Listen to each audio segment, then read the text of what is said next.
किसी पर भी। अगर वो केवल अपने स्वार्थों के लिए संसद में बैठे और समाज का हिस्सा होते हुए भी समाज के लिए कुछ नहीं करते, तो सबसे पहले इनका इलाज करना पड़ेगा। हमारे समाज के असली गद्दार यही लोग हैं। कोई समझता हो कि मोदी को वोटों की जरूरत है, उसका इंतजाम उसके पास में ईवीएम के माध्यम से। जनता की जरूरत नहीं है उसको, जनता की कोई उसे जरूरत ही नहीं है, और इसलिए जनता से लेना देना नहीं, जनता के सुख दुख से लेना देना नहीं है। उसके पास ईवीएम है, और ईवीएम के साथ साथ चुनाव आयोग जो उसकी गुलामी करता है, और शासन प्रशासन में बैठे हुए एसएसपी, एसपी, कलेक्टर जो उसकी गुलामी पर उसका हुक्म बजाते हैं, और उसके लिए बीजेपी के हारे हुए कैंडिडेट को जीता हुआ डिक्लेयर करते हैं, वो सब है उसके पास में। विपक्ष को पूरी तरह से तबाह किया जा रहा है, हर आदमी के अधिकार छीने जा रहे हैं। आपका रिजर्वेशन बिना किसी कानून का उन्होंने खत्म कर दिया, और सुप्रीम कोर्ट भी उनके साथ में कंधे से कंधा मिलाकर खड़ी है। तब आप क्या करोगे भाई?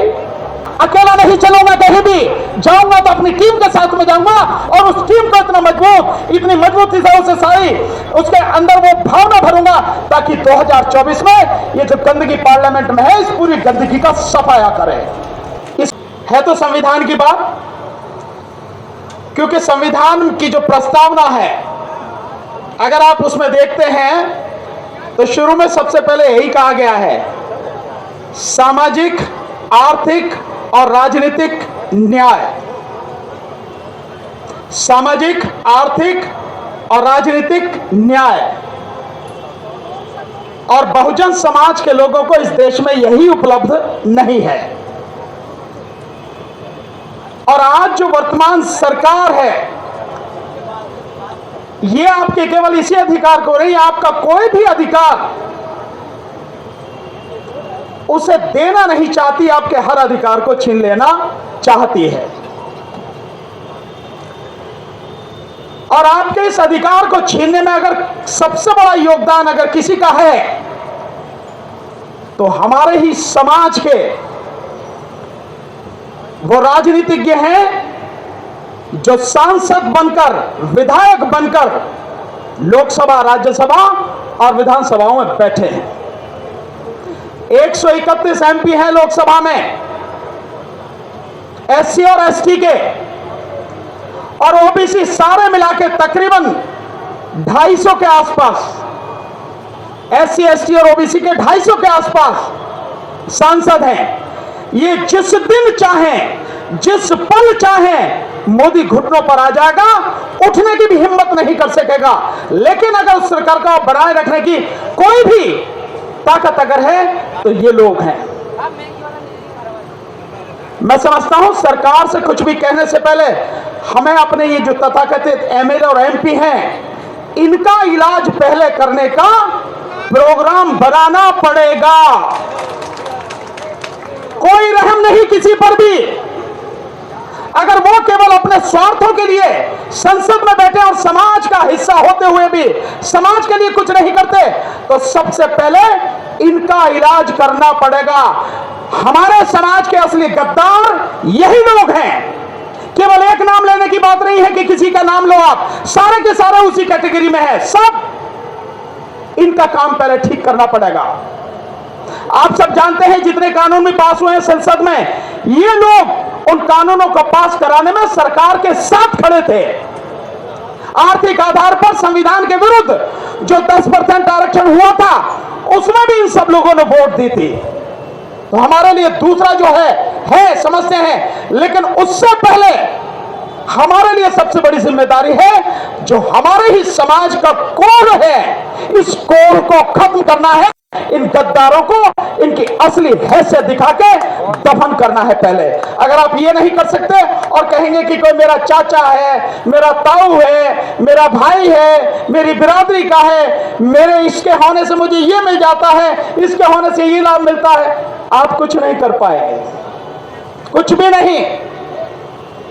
आपको ध्यान है जिस समय पुणे पैक्ट के बाद में 1935 के जो कानून बना, उसके बाद जो चुनाव हुए, और उस चुनाव में जिस तरह से कांग्रेस पार्टी में अपने ही समाज के लोग बड़ी संख्या में जीत कर आए थे, और उसके बाद जो उन्होंने काम किया कि जिस पार्टी के थे उसके बंधुआ मजदूर बनके ही वो रह गए, तभी बाबा साहब ने कहा था कि बेशक ये मेरे समाज के लोग हैं लेकिन समाज के नहीं है, ये किसी काम के नहीं है। हमारी सबसे बड़ी दिक्कत ये है। दूसरी बात साथियों, आपके जितने भी मुद्दे हैं, ये प्रोग्राम जो भी साथी ऑर्गेनाइज कर रहे हैं, उन्होंने जितने भी मुद्दे रखे हैं, हकीकत में वो मुद्दे हम सबके जुड़े हुए मुद्दे हैं। मैं उन सब मुद्दों से सहमत हूं। मेरी असहमति इस बात से है, ये मांगना आप कब छोड़ोगे भाई? ये आपके सरकार जातिगत जनगणना कराए, क्यों कराएगी सरकार जातिगत जनगणना? क्या है आपकी हैसियत उसकी नजर में? जो सरकार आपके सारे अधिकार छीन के बैठी है, जो सरकार आपको पूरी तरह से दफन कर देना चाहती है, ओबीसी की आबादी इस देश में 52%, मंडल आयोग के हिसाब से उसको आरक्षण दिया 27%, और उसमें भी आज की तारीख में जो आरक्षण है वो आरक्षण 9% है जो भरा हुआ एक्चुअल में है। और आप कह रहे हो वो सरकार आपकी जातिगत जनगणना कराएगी? काहे को कराएगी भाई? कौन कराता है जनगणना? सरकार कराती है ना। इस सरकार को उखाड़ के फेंको, अपनी सरकार बनाने के लिए काम क्यों नहीं करते हो यार मेरे? जो काम करना चाहिए वो तो करते नहीं, और जिस काम की जरूरत नहीं उस पर बेवजह हल्ला मचाते हो। क्या मिलेगा आपको? कोई आपको देने वाला नहीं है। आप समझ रहे हैं, जब हिंदू राष्ट्र की बात हो रही है और उसके लिए वो लगातार काम कर रहे हैं, विपक्ष को पूरी तरह से तबाह किया जा रहा है, हर आदमी के अधिकार छीने जा रहे हैं, आपका रिजर्वेशन बिना किसी कानून का उन्होंने खत्म कर दिया, और सुप्रीम कोर्ट भी उनके साथ में कंधे से कंधा मिलाकर खड़ी है, तब आप क्या करोगे भाई? न सरकार आपकी, न अदालत आपकी, न कहीं आपका प्रतिनिधित्व, और फिर भी आप कह रहे हो कि आपके लिए काम कर दे। कोई नहीं करेगा। इस बात को समझो। जब तक आप उन चीजों को नहीं समझोगे जहां से खड़े होकर आपको काम करना है, या यूं कहो कि अगर अपनी जमीन का आपको पता नहीं है तो फिर कैसे आप समाज की लड़ाई लड़ोगे? कैसे आप समाज को उसका हक दिलाओगे? नहीं दिला पाओगे। इसलिए इस चीज को समझो।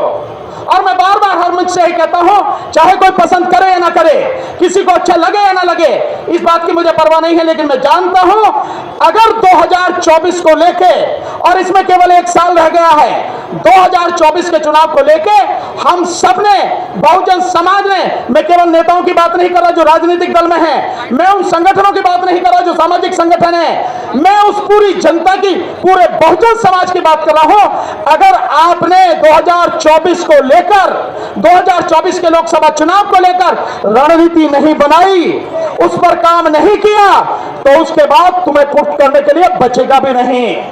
ध्यान रख लेना इस बात को।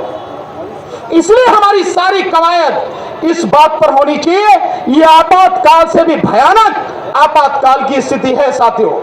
मैं किसी को डराने की कोशिश नहीं कर रहा, लेकिन जो सच है वो आपके सामने रखने का प्रयास कर रहा हूं। मैं निश्चित रूप से आभारी हूं और धन्यवाद देता हूं उन सभी संगठनों का जिन्होंने इस प्रोग्राम का आयोजन किया है, और इस प्रोग्राम का जो मैसेज भेजा जा रहा है वो मैसेज ये है कि जो जिंदा लोगों का महासम्मेलन, जिंदा लोगों का, तो नजर घुमा के चारों तरफ देख लो कितने जिंदा हैं और बाकी कितने मुर्दा हैं, इसका अंदाजा भी लगा लो, आप देख लो।